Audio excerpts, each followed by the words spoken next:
Olá, meus amores, minhas lovers. Bom dia, boa tarde, boa noite, dependendo do horário que você está aí assistindo o nosso episódio do Pode Sentar. Senta gostosinho que lá vem história. Hoje estou aqui sem a minha parceira Bruna, não estranhem. Bruna está de férias, curtindo aí uns dias de descanso. Mas a gente, né, não é por isso que vamos deixar vocês aí sem um episódio novo. Então fiquem aqui, se acomodem, você que está ouvindo aí pelo YouTube ou pelo Spotify, aproveita para ouvir indo para o trabalho, na hora do almoço, lavando a louça, fazendo um exercício físico. Aproveita que estamos aí disponíveis nas duas plataformas, tá bom? Lembrando aqui que esse é um podcast original Mies. Tá cheio de convidados maravilhosos nessa segunda temporada. Hoje temos mais uma, mas antes de eu apresentar ela, vou relembrar vocês que o nosso site MS tem ofertas todos os dias, tá bom? Então, todos os dias estejam lá acompanhando o site da MS, que temos promoções diárias com várias ofertas. Mas, sem mais delongas, vou apresentar aqui a nossa convidada, que ela é psicóloga, mentora de mulheres de negócios, tem uma escola de educação online para mulheres que empreendem. Então, com vocês, a Pri Camilo, maravilhosa. Olá, Anne! Que delícia estar aqui! Obrigada, Pri, por ter aceitado o nosso convite. Hoje vamos falar aí para você, mulher empreendedora, né, que acompanha aqui a Mies, que compra aqui com a Mies, que você, né, é revendedora, tá aí na luta, empreendendo, é empresária. Então, hoje o podcast vai estar muito valioso, porque a Pri vai falar aí de uma base emocional para você conseguir empreender, a síndrome de impostora, né, que assusta aí tantas pessoas. Então, bora para o nosso podcast de hoje. Pri, antes da gente começar, né, falando de tudo que você ensina para suas alunas, conta um pouquinho de você, sobre você. Quem é a Pri? Bora lá, que prazer estar aqui mais uma vez. Gratidão pela sua apresentação. Bom, falar de nós é um lugar comum a gente começar falando do trabalho, né? Mas eu não vou começar por lá, não, tá? Vou falar com você. Vou falar com você que é mulher. Eu sou mãe, eu Sim, sou uma profissional, eu sou esposa, eu sou empreendedora, eu sou profissional liberal. E, antes de tudo, eu sou alguém que potencializo mulheres. Eu potencializo mulheres no sentido delas acreditarem que elas podem mais, se elas acreditam que elas podem mais. Então, esse movimento da gente acreditar é o que nos movimenta para o mais na vida. E agora eu vou falar um pouquinho da Pri, a Pri profissional. Eu sou psicóloga, eu atuo na clínica psicológica já há alguns anos. Dentro desse universo, né, da clínica psicológica, eu tenho uma outra carreira que começou antes da psicologia, onde eu comecei trabalhando no mundo corporativo. No mundo corporativo, eu trabalhei 10 anos em empresas multinacionais, onde eu coordenei equipes de vendas, negócios. Então, falar de negócios juntamente com o comportamento humano é uma grande paixão. Porque antes da psicologia eu já vinha desse histórico, minha primeira formação foi administração de empresas, trabalhar com negócios, com vendas. E aí, quando eu vim para a clínica, claro, eu vim trabalhar saúde mental, vim trabalhar essa base emocional que nós precisamos para tudo na vida, inclusive empreender. Então, hoje eu tenho trazido, né, para o meu fazer a junção dessas duas coisas, Anne, que os negócios como um caminho para a mulher se apropriar de toda a força, de toda a potência que ela tem, juntamente com esse cuidado dos aspectos emocionais do empreender, porque a gente sabe que quando a gente vai empreender, o bicho pega. é. Mas a gente vai falar um pouquinho mais. É verdade, Pri. Tem muita gente que começa, né, a empreender achando que vai ser mais fácil do que trabalhar CLT, do que trabalhar para alguém. E aí Exatamente. quebra a cara, né? Porque é totalmente ao contrário.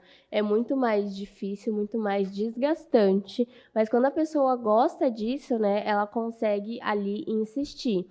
Mas mesmo assim é uma jornada muito Sim. difícil e é nisso que você ajuda as suas alunas, né, a manter esse emocional ali redondinho, né? A trabalhar isso para não desistir, né? E para não se abalar a cada coisa que dá errado, porque se fosse abalar a cada coisa que dá errado, é muita Exatamente, coisa. exatamente. Eu acredito que empreender, a mulher, né? Por que que a gente falaria que talvez, tá? E eu até nem acho que dá para generalizar que é mais difícil. Tem pessoas que elas vão transitar muito bem na CLT e aquilo vai ser ok para ela, mas existem mulheres que entendem que não ter alguém ali dizendo o que ela precisa fazer, ela ter a liberdade de construir algo próprio, é uma forma também da gente construir a nossa identidade no mundo. Então, Sim, geralmente, quem empreende precisa ter esse desejo que é muito maior que o desafio que o próprio negócio traz, sim. né?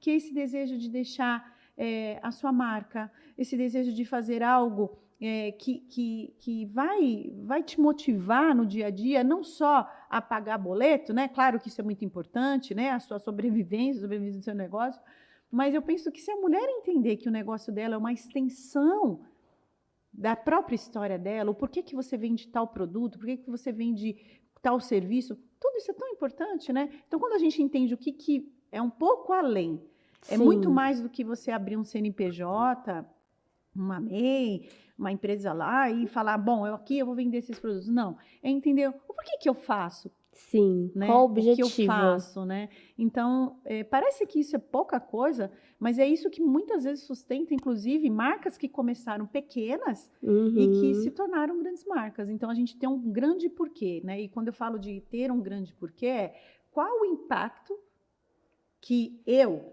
enquanto dona do meu negócio, causo no mundo, e no mundo, não precisa ser no grande mundo, não, as pessoas ao seu redor, né? Vocês que trabalham, né, nesse segmento, quantas mulheres não podem ser ajudadas, Sim. né? Então, é o impacto que eu tenho no outro e a contribuição. Uhum. É legal. E eu vejo assim, por exemplo, Pri, pra mim, eu acho que isso que você falou ajuda muito, né? Por mais que a gente tá ali cansada, que eu também trabalho aqui na Mies, mas também tenho o meu empreendimento. Sim, Então, essa questão de ter o porquê, né, o objetivo bem claro, é o que ajuda muito, né? Muitas vezes quando a gente tá desanimada a continuar, porque você sabe onde que você quer chegar. Então, pensando assim nos pilares que você acha assim, os pilares emocionais que a mulher precisa ter para empreender. uhum, Quais seriam? Tipo, objetivo claro, o que essa sim, mulher precisa para conseguir se manter ali firme? sim. Eu gosto muito de trabalhar isso que eu acabei de falar com o grande primeiro pilar. O que vai sustentar você no dia mais desafiante vai ser o porquê que você faz o que faz. Uhum. E aí a gente pode falar assim: ah, mas será que só pagar boletos é o suficiente? Ou a minha sobrevivência? Claro que isso é muito importante, inegável. Mas o ser humano, ele busca muito significado nas coisas. Sim. A gente vai buscando significado nas pequenas coisas que a gente faz. Desde uma roupa que você compra, né? Qual é o significado de uma roupa que você compra? Como você quer se apresentar para o outro? Isso é um significado. Desde a viagem que você compra, você também não está comprando uma viagem, está comprando o significado que aquela viagem tem para você. Então, o teu trabalho ele precisa ter esse lugar. Primeira coisa, qual o impacto, contribuição que ele traz tanto para você quanto para as pessoas ao redor. Segunda coisa, a gente precisa ter clareza, Sim. clareza no sentido financeiro também, tá?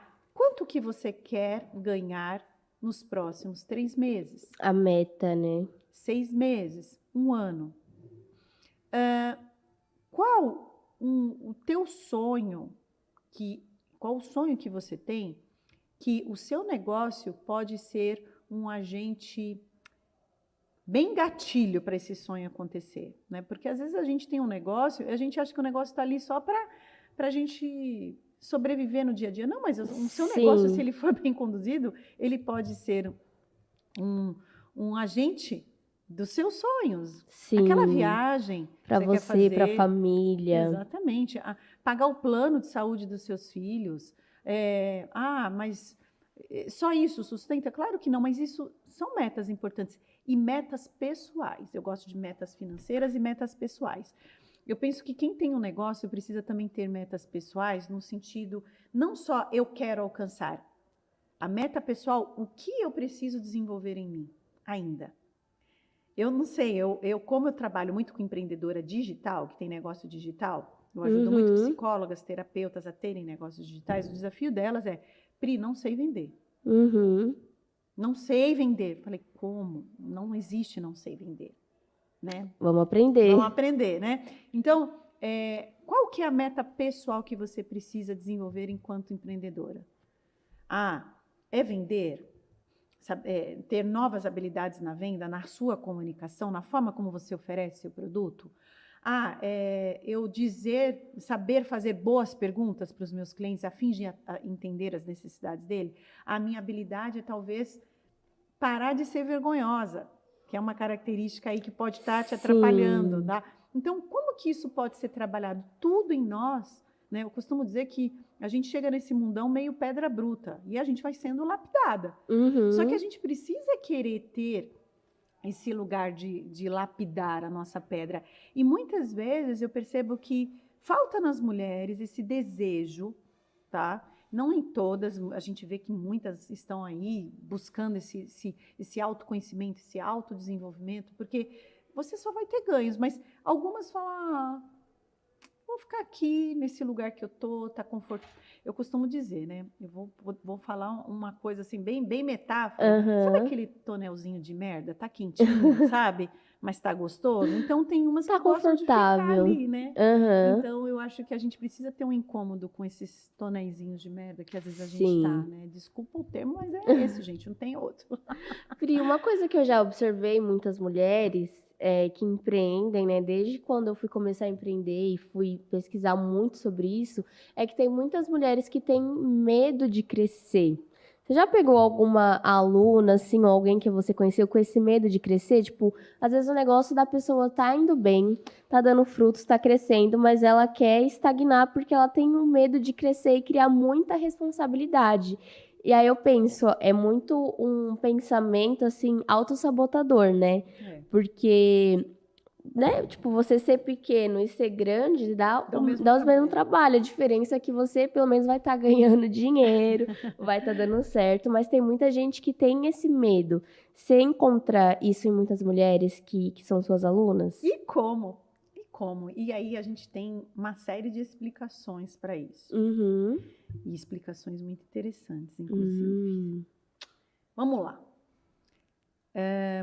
Quando a gente se constitui enquanto mulher no mundo, antes da gente ser mulher, o que a gente é? Menina. Sim. Quando a gente está no universo lá da criança que a gente foi, né? E aí eu vou fazer um dado de pesquisa. Tá? Vou dar um dado de pesquisa. Tem um livro que eu gosto de indicar que chama A Lacuna de Autoridade. É de uma pesquisadora que ela é inglesa.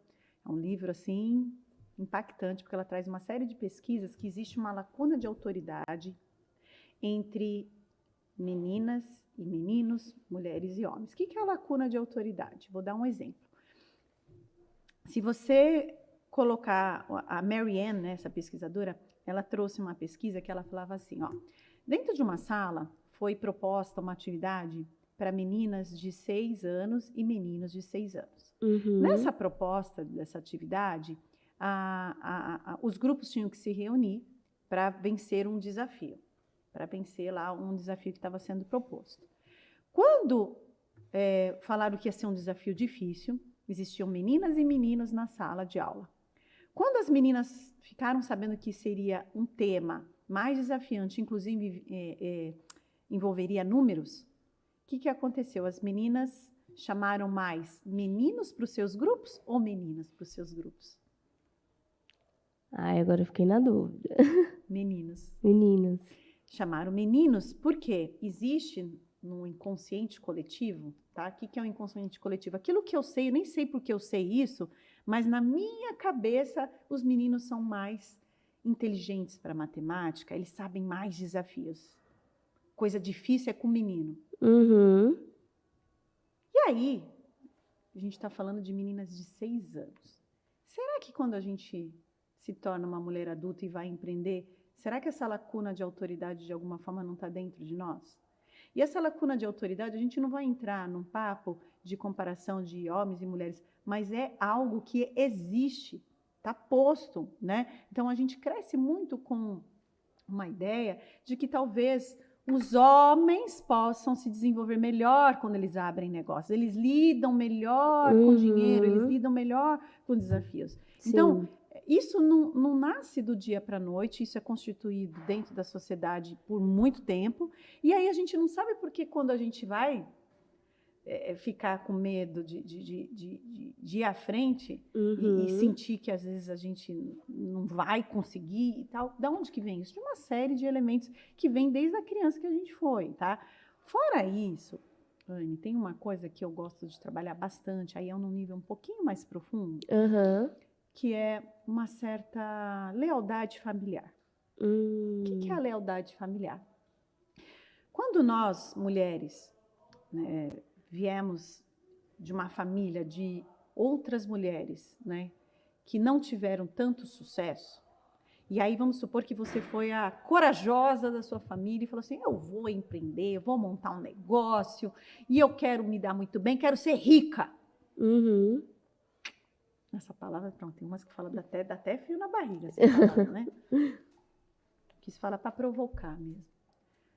Mas nem que você não queira ser rica, mas que você queira ser um pouquinho melhor que as mulheres da sua família. Mesmo que você tenha as habilidades, as condições objetivas e subjetivas, pessoais para conseguir isso, em algum momento você vai dar um jeito de se sabotar no meio do processo, tá? Por quê?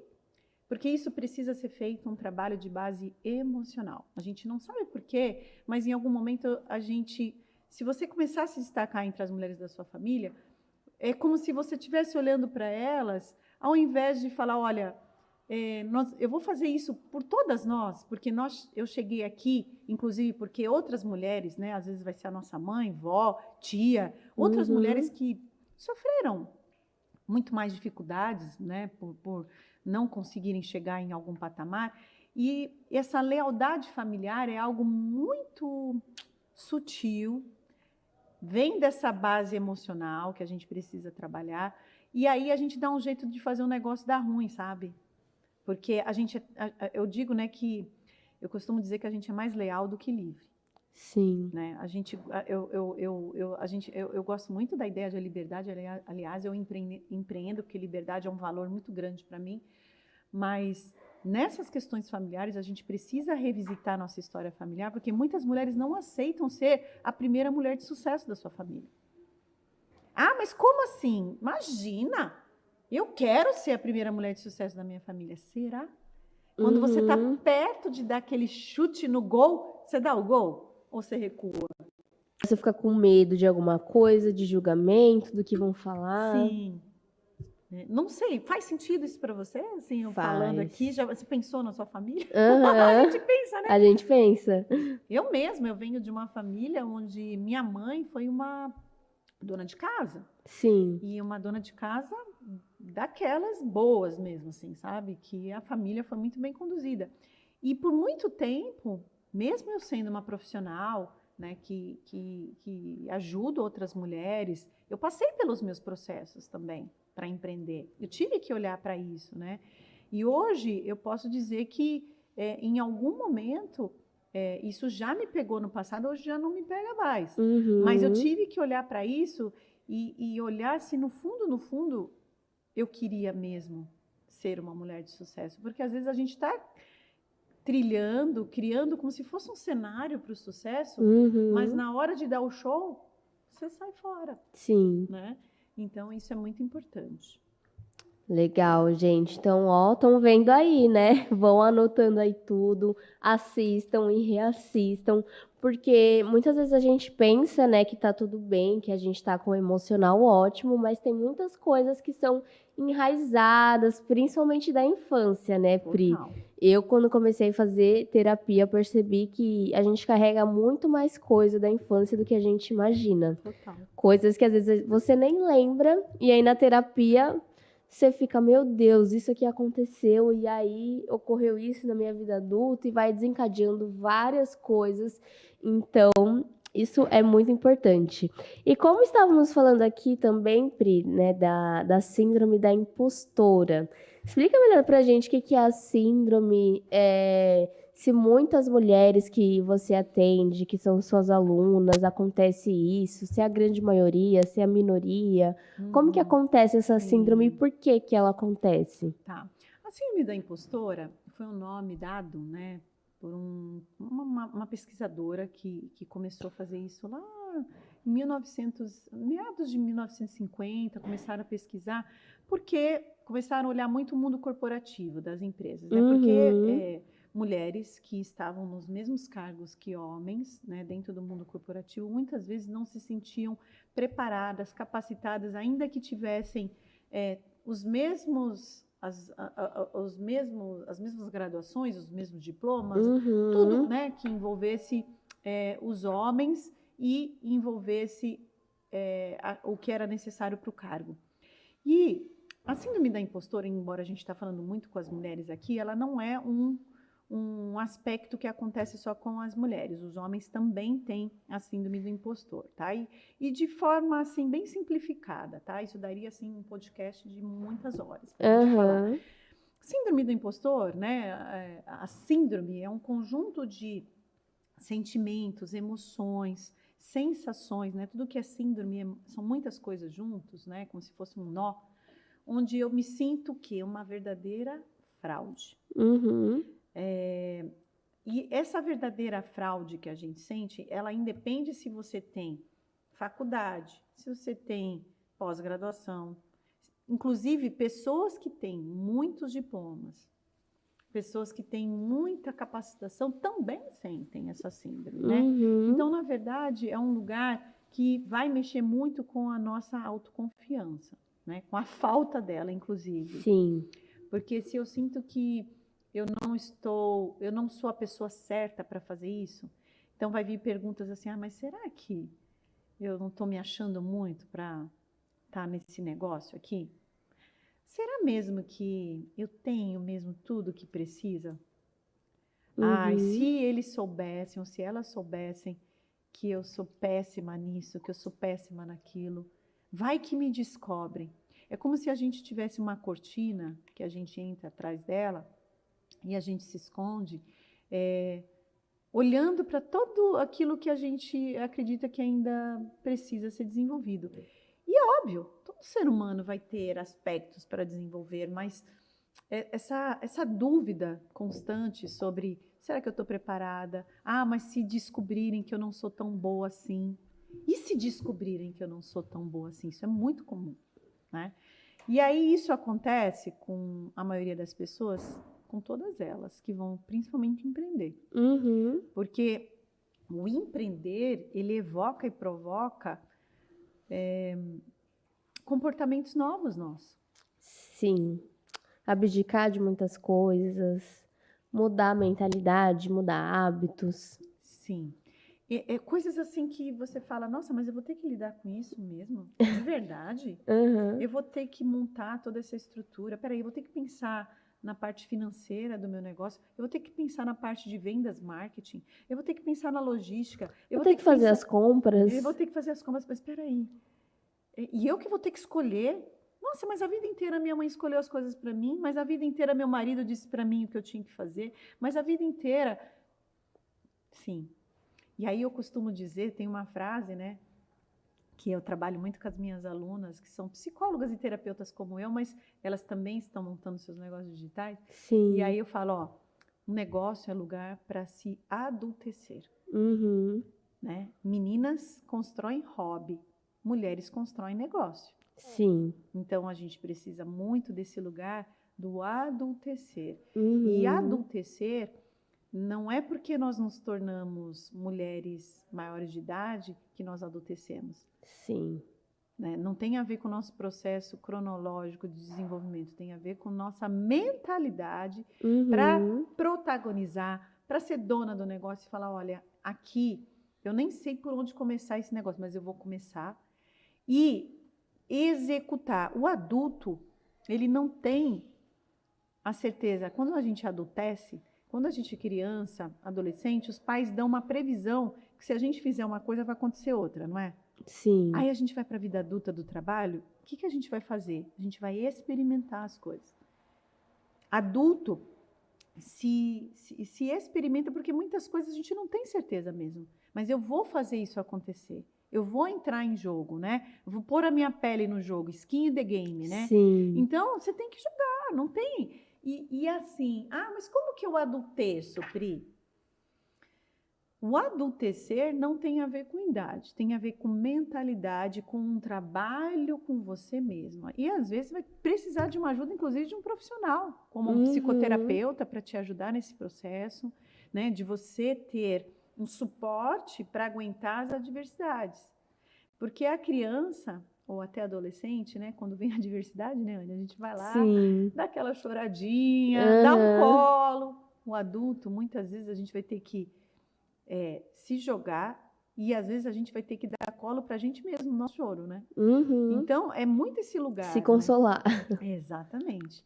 E assim, é uma coisa que se você aprender agora, e quanto mais rápido, você vai ter mais força para outros desafios, porque a vida, eu costumo dizer que embora empreender seja desafiante, empreender é igual à vida.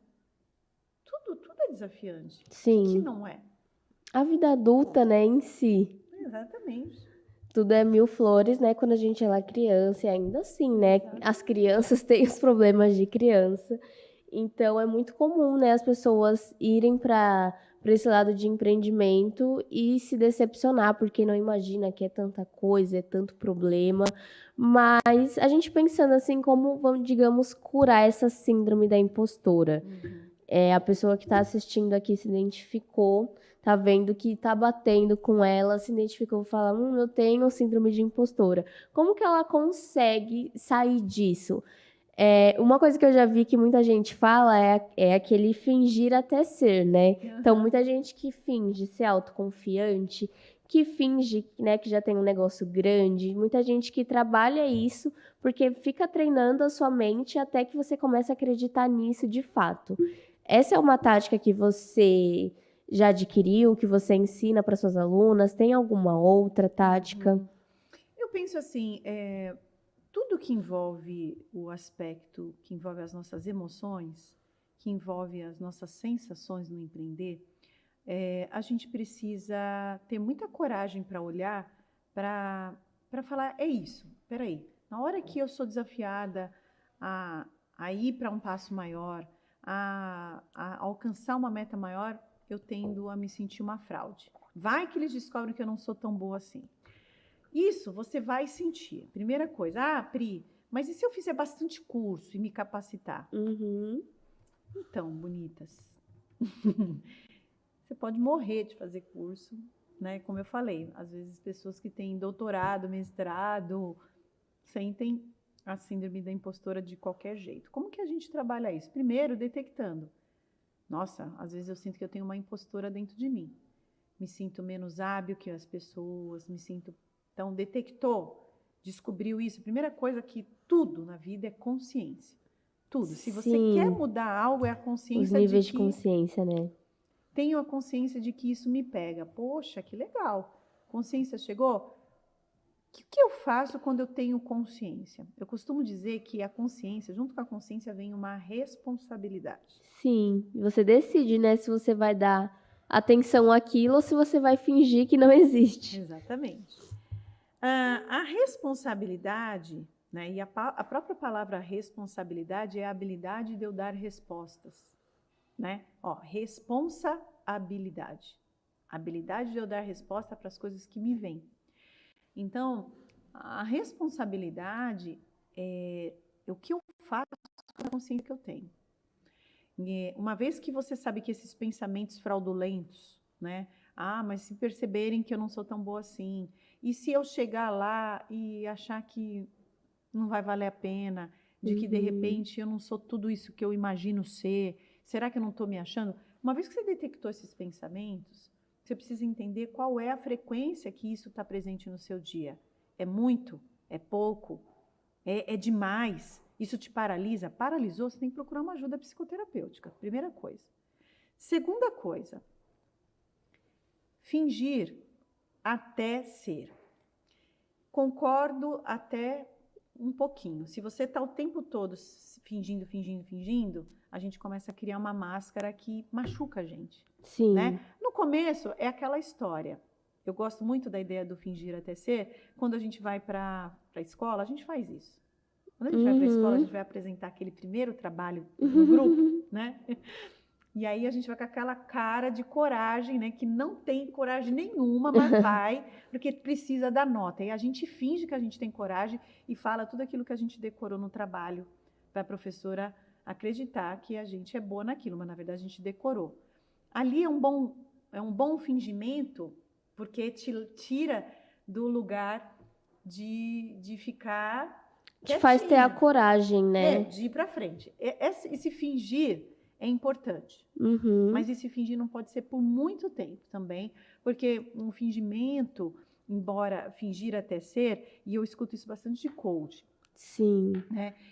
Não é um grande problema fingir até ser, mas isso não pode ser o tempo todo. Se o tempo todo você está fingindo coragem, não, chega uma hora que a gente vai ter que ter coragem mesmo. Né? Sim, e coragem verdade. não é ausência de medo. Uhum. As pessoas falam, o dia que eu tiver coragem, eu vou. Você vai com a coragem junto com o medo, porque coragem não é ausência de medo. A coragem é você real. ir apesar do medo. Uhum. Né? Então, ali juntos os dois, mas a coragem está sendo maior que o medo. Exatamente. E uma coisa muito prática, bem mão na massa, é perguntar sempre assim, o que pior pode acontecer se eu não fizer isso? Aí escreve 3 coisas. Eu vou falir o meu negócio? Eu não vou ser reconhecida na minha família como alguém que é corajosa, destemida. Eu vou perder dinheiro. 3 coisas ruins, né? São 3 coisas ruins quando a gente desiste de um negócio. E 3 coisas boas se você ir em frente. Eu vou provar primeiro que eu tenho essa habilidade, essa capacidade, né? Provar para si mesma, né? Exatamente. E assim, não é que a gente precisa o tempo todo provar para a gente, mas é importante a gente dar provas de que, através de uma execução de alguma coisa, a gente consegue algo, tá? Segunda coisa, o ganho que você vai ter. O terceiro, a realização. A realização, eu digo que ela é o combustível para o próximo desafio. Quando você se realiza e quando você alcança algo, é como se você se abastecesse para um próximo desafio mais difícil. Então, o problema é que as pessoas elas vão se colocando muito pouco nas situações, vão fugindo muito pouco das situações, e aí ela não tem combustível para um próximo desafio. Não é assim? Sim, verdade. E aí falta, né, uma coisa que eu já ouvi muito falar, é que, tipo assim, eu estudei muito mentalidade, né, quando eu fui começar a empreender. Então, uma coisa que é muito real é que, tipo assim, quando a pessoa se propõe a fazer algo, e aí cada vez que você se propõe, você procrastina e você não faz, você fica mandando essa mensagem para si mesma que, tipo, você não é confiável. Então, isso alimenta, né, cada vez mais também essa síndrome da impostora. Então, acho que é muito importante também, né, fazer essa reflexão, né, como você falou, e se forçar mesmo. É uma coisa que realmente vai doer, você crescer, você ter ali a sua autorresponsabilidade, mas você se forçar aquilo, porque você vai se forçando a partir do momento que vira normal, que vira automático, que vira um hábito. Que é assim também que se tornam os bons hábitos que falam, né? Você vai ali se forçando, aí chega um momento que para você já virou natural. Seu exemplo é ótimo, porque eu penso assim, Anne, que a autoconfiança é igual um músculo. Você precisa trabalhar ele para ele crescer. Sim. Né? Então, como que a gente faz crescer músculo? A gente vai para academia, a gente vai treinar para o músculo crescer. Sim. A autoconfiança, ela não vai se desenvolver num lugar onde não tem treino. E treino significa desconforto. Significa que às vezes, sério mesmo que eu vou ter que treinar isso? Que dor, que desconforto. É um lugarzinho assim que não é gostosinho, né? Mas quem que gosta de coisa gostosinha o tempo todo é criança. Sim. Adulto encara as coisas e fala, peraí, e aí, mundão? Eu quero tudo aquilo que eu posso e desejo conquistar. E eu acho que tem um aspecto também, Anne, que eu acho que é importante dizer, uma das coisas que eu gosto muito, é uma palavra, assim, na língua portuguesa não teria outra palavra, tá? Mas eu penso que as mulheres precisam trabalhar o ativar o merecimento. Nossa, demais. Demais, demais. Porque senão fica só a coisa maçante, né? Fica só a dificuldade e não vem o bônus daquilo. Exatamente. Assim, eu não consigo pensar em outra palavra que não seja ativar. Mas, na verdade, o que eu estou querendo dizer aqui é que a gente só alcança aquilo que nos leva para o mais se a gente acredita lá no fundo que a gente merece. E merecimento parece que é uma coisa que foi muito mal usada, principalmente quando a gente está assim, mas eu estou trabalhando tanto, eu mereço, vou lá e me dou isso, me dou aquilo. Não, não é exatamente isso. O merecimento é o merecimento de eu mereço viver uma vida melhor. Sim. Não aceitar menos, né? E aí, de onde que vem o merecimento? Aí tem uma outra coisa importante para a gente trabalhar o merecimento. A gente só consegue, de uma certa forma, exercitar esse merecimento ou ativar. Não gosto muito da palavra ativar, mas acho que ela não tem outra. Vamos lá. Se você fez tudo que era para ser feito, aí a pergunta que a gente tem que fazer: eu fiz tudo dentro das minhas possibilidades, o que era para ser feito para isso dar certo? Responde sinceramente: fiz. Beleza. Segunda coisa, você deu o seu melhor, mas o seu melhor, aquele melhor gostoso. Sim, né? Energia. Com energia, com vontade. Poxa, eu dei. Agora, pensa assim: eu mereço. E aí, quando você fizer esse exercício, às vezes você vai responder essas duas primeiras perguntas que eu fiz para você mesma. Quando você chegar assim, tenta colocar a tua mão aqui e sentir se você merece. Que muitas de nós, às vezes, respondem as perguntas maravilhosamente, mas não sente que merece. Sim. Sei lá, não sei se eu mereço. Não se observa muito bem, né? Não vai profundo ali e percebe as crenças, né? Porque muito disso também tem a ver com as crenças. Sim.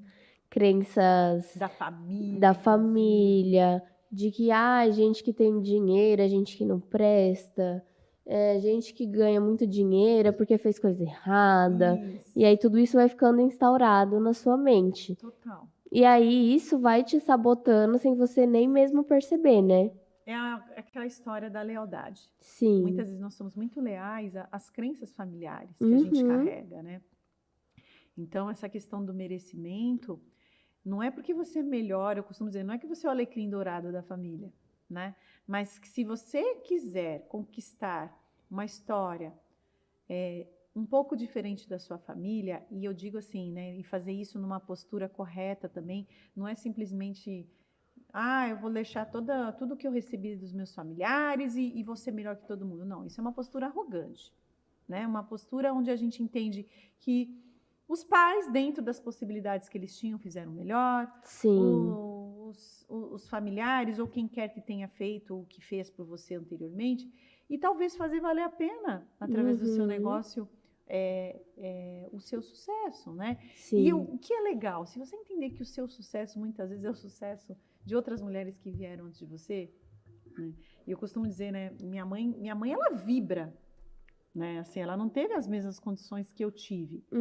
E assim, não é porque eu sou muito mais velha que minha mãe, não. Minha mãe me teve nova, a gente tem pouca diferença, né? Porque minha mãe foi mãe muito nova, igual eu fui também. Então, não é uma diferença absurda de geração, mas as minhas condições já foram muito melhores do que as dela, né? Então, a gente entender que a gente também ter um sucesso é honrar a nossa família, é uma maneira diferente da gente não deixar essa falta de merecimento atrapalhar aquilo que a gente tem, sabe? Sim, é verdade. E uma coisa que eu observo muito também é que, como a gente falou no começo, né? Muita gente tá ali indo num caminho bom, tá crescendo, mas parece que por essas crenças e essa autossabotagem fica querendo retornar àquele lugarzinho ali confortável.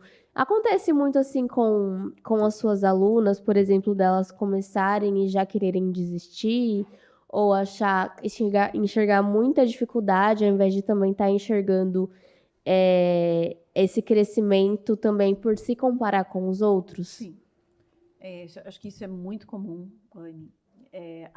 O desistir, né? Eu costumo dizer que assim, não é que você vai começar um negócio onde desistir não é uma opção, Uhum. mas ela não pode ficar no seu radar, Sim. né? Não pode ser um plano A, B, C e o plano F é desistir. Exatamente. Uma das coisas que eu percebo muito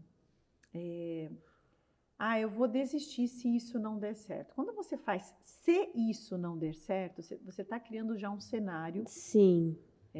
de imagem, de pensamentos e de sensações para que isso não dê certo. É como se você preparasse o teu corpo. Já é uma opção. Exato. Você começa uma maratona não para fazer a maratona, você começa a maratona para perder. Uhum. Então vai vir a dor no dedinho do pé. Ai, vou desistir. Nossa, tá doendo, vou desistir. Ai, meu Deus, que calor nessa corrida. Ai, vou tomar água. Toma água. Ai, não, acho que eu vou desistir. A água não vai me resolver. E muitas vezes, eu gosto de dar esse exemplo bem bobo de uma maratona, de uma corrida. Quem já fez uma corrida nem precisa ser uma maratona. Eu já fiz corrida, falei, Maria, os primeiros quilômetros, você vai que vai. Chega nos 5 quilômetros, já fiz corrida de 10.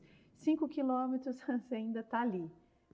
Quando você está chegando perto dos 10 quilômetros, que é o final da corrida, é lá que tem que ter o gás, né? Isso ali, porque o teu corpo já está cansado, você já levou, né, uma série de coisas ali, de pensamentos. Ai, não, vou parar, não. E assim, né? E hoje a gente tem um agravante, que é pior, que é a possibilidade de eu acompanhar como a coleguinha está indo. Sim. E aí, se tem uma coisa que é a coisa mais injusta do mundo, mas é o que as pessoas mais fazem hoje, é a comparação. Uhum. Né? É muito fácil a gente comparar sem olhar a origem. A gente compara, às vezes, os palcos. Mas vai comparar a origem. Será que a tua origem é igual à da coleguinha que às vezes está lá mostrando que está melhor, ou às vezes está até melhor mesmo? Até as dificuldades também, né? Porque todo mundo vai mostrar, claro, o lado bonito. Mas você não tá vendo ali, porque às vezes, enquanto tá acontecendo o lado bonito, também tem um caos acontecendo por trás. Então, acho que tem muita gente que também se ilude disso, de quando eu conseguir chegar nesse objetivo, quando eu conseguir faturar tantos reais, então pronto, tudo se acertou na vida, né? Acho que não vai ter mais nenhum problema. Só que ao contrário, né? Vão surgindo novos problemas, novos desafios, só vai crescendo, né, a proporção e diferentes coisas. E o que é legal disso que você falou é que vão surgir novos problemas, mas qual é o contraponto do problema? A solução. Uhum. Cada problema que você resolve, você descobre uma solução nova. Sim. Então, vamos celebrar. Eu penso que, sabe o que acontece? Eu percebo que o ser humano, infelizmente, na modernidade, está celebrando pouco as suas vitórias. Então, se você tiver o hábito de, às vezes, mas eu calculei um faturamento X esse mês e só veio X menos Y. Beleza. Você consegue celebrar mesmo esse? E celebrar é dizer, ufa, a gente conseguiu. Uhum. Né? Próximo. Melhor do que zero, melhor do que não ter ganhado nada, melhor do que fechar no vermelho. Exatamente. Eu acho que a gente está numa sociedade, Anne, que ainda vê muito o copo meio vazio. A gente precisa começar a olhar um pouco o copo meio cheio também. Sim.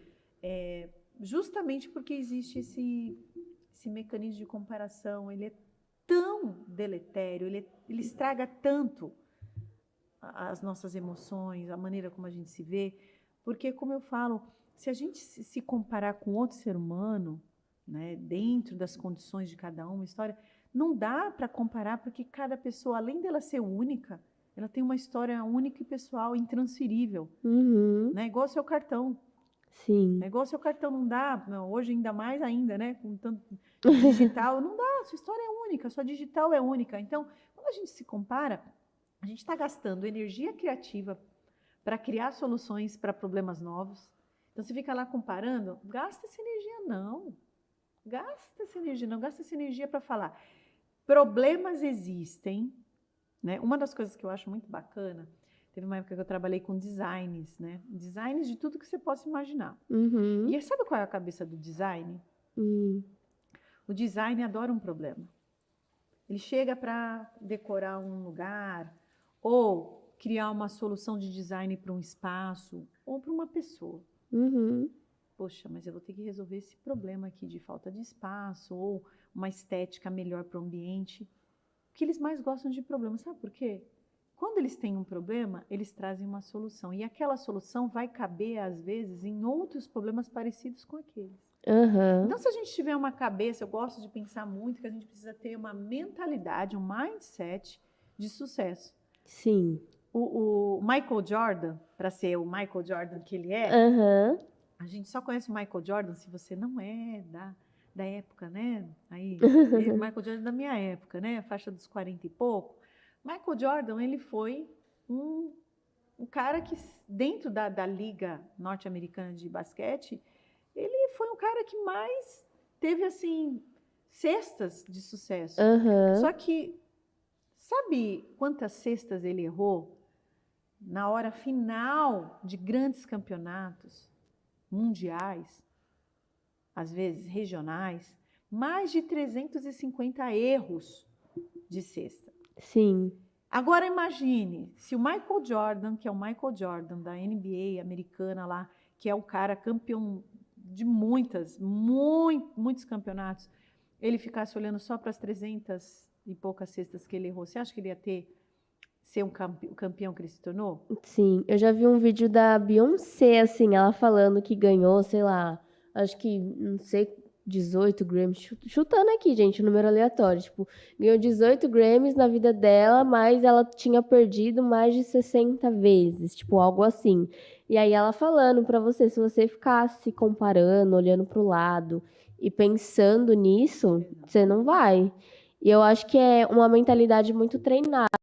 Por exemplo, você que está assistindo aqui agora, você fala, mas eu não consigo, né, ter esse pensamento mais positivo, isso. Gente, é treino, você treinar, fazer exercícios de gratidão, estar sempre agradecendo, independente de religião, do que você acredita, agradecer em si faz muito bem pra gente, né? Para as nossas emoções. Porque você começa a parar de enxergar a sua dificuldade, mas você enxerga o que você tem. Tipo, não foi um dia que você vendeu, mas sua loja ainda está aberta. Não foi o faturamento ideal, mas pelo menos não foi zero. Não fechou no vermelho. Então, treinar cada vez mais esses pensamentos, porque aí você consegue parar de focar tanto na dificuldade. E quando tem a dificuldade também, você não enxerga como algo muito maior do que é, né? Porque uma coisa que eu acho que é muito legal é isso de que a nossa vida é como a gente enxerga.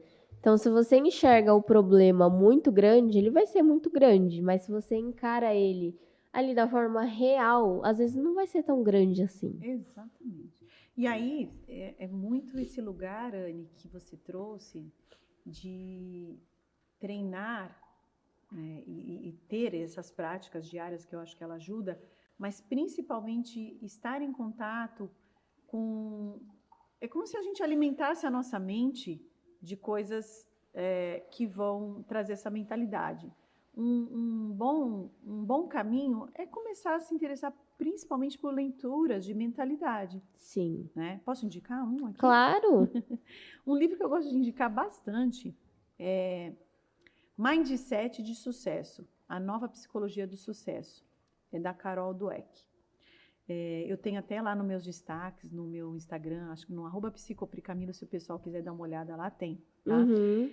Livros de mentalidade ajuda muito. Ajuda. Muito. Quando eu li Segredos da Mente Milionária, minha mente fez assim, meu Deus. Outro bom livro. Maravilhoso. Outro bom livro, porque a gente precisa entender exatamente isso que você estava falando, né? Além das práticas diárias, é que as pessoas que hoje têm sucesso, o que diferencia essas pessoas que hoje alcançaram sucesso é claro, um conjunto, existe conjunto de fatores que envolve uma vida como o da Beyoncé, como o do Jordan. Existem fatores sociais, a gente não vai dizer que não, a gente não vai dizer que os fatores familiares influenciam, mas existe algo que pode realmente te dar, vamos dizer, músculo mesmo, para você não desistir, para você continuar. É trabalhar a mentalidade, né? O que é a mentalidade? É o conjunto de pensamentos, de ações, de emoções que você vai treinando e que você começa, vamos dizer, ser um pouquinho mais, vamos dizer, mais fortalecida mesmo, né? Ter mais músculo mesmo para confiar. Uhum. Porque é aqui, as coisas acontecem, o barato acontece na mente, gente. Sim.